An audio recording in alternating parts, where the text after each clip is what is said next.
everyone, MiltingMan234 here, and welcome to the first Forgotten Media Christmas special, where I dig up some forgotten stuff that's related to Christmas. Ah yes, Christmas, a time of year where everyone gets together for the holidays, for family, friends, Christmas specials, all that good stuff.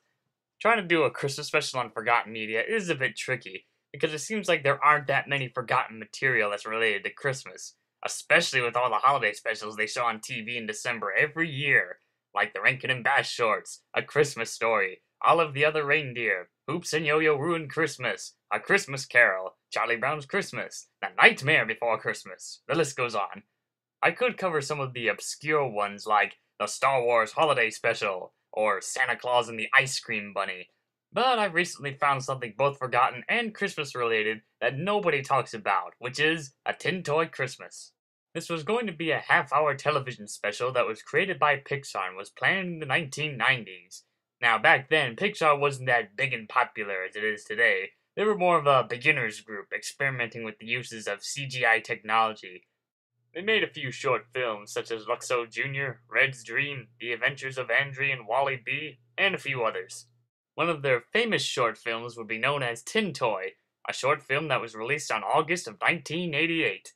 The story is about an old-fashioned tin toy named Tinny, who meets a baby named Billy, and is frightened by the thing after seeing how violently he plays with toys. Now this was way back when CGI was still in its early stages, and people were amazed on how the characters and sets looked. Of course, nowadays you take one look at that baby and,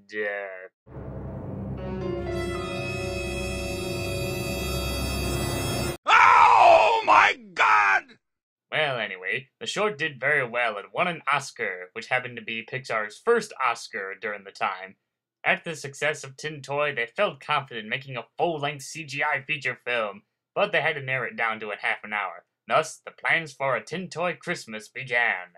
The story for the special was to reveal that Tinny was part of a collection of other musical tin toys back in the 1940s, but they didn't sell very well, so Tinny was put into storage, being separated from his tin toy pals. Years later, he would be taken out of storage and placed on the shelves once again in a toy store in the present time, with none of his tin toy friends in sight.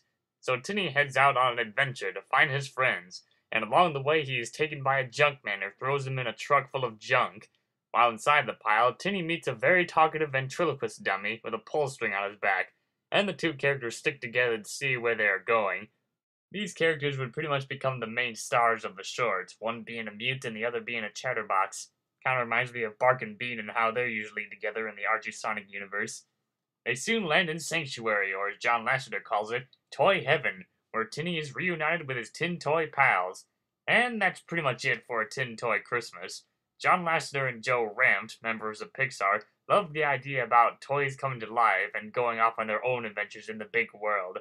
They pitched the idea to a local network, and although they liked the characters and concept, they didn't give them the money to make the feature as they felt it would end up being a flop on television. Another problem was that there weren't that many employees working for Pixar at the time, so trying to get the budget and finding enough people who would be willing to make a half-hour Christmas special in full CGI was a real challenge. And so the project was considered too much for Pixar, and so it was shelved and never to be seen again. The only thing that has survived over this cancelled project are mainly rough storyboard sketches, since it never got to the stages of animation. A few years later, Pixar would try to rework the Tin Toy Christmas special into an actual feature film, completely altering the storyline. The proposed story was that a young kid is given a tin toy named Tinny on his birthday, and he is brought into the room where he meets the other toys, a ventriloquist dummy, a ballerina, a squeeze toy penguin named Wheezy, and a teddy bear named Lotso Huggin' Bear, or Lotso for short. The characters would have their own personalities, even though there's not much information about them. The one thing I will point out is that Lotso is actually based off of a real toy back in 1983, and here's the commercial to prove it. Lotso Huggin' Bear gives you lots of hugs, and lots of love, and lots of fun, no matter where you are. All he wants is a little love, and he'll be your friend forever. Lotso, my hugging bear. The company felt like they were in the right direction, but they felt like it wouldn't make sense about an old-fashioned tin toy would become a kid's new favorite toy. Well, either that or they thought there weren't that many kids out there who like old-fashioned toys.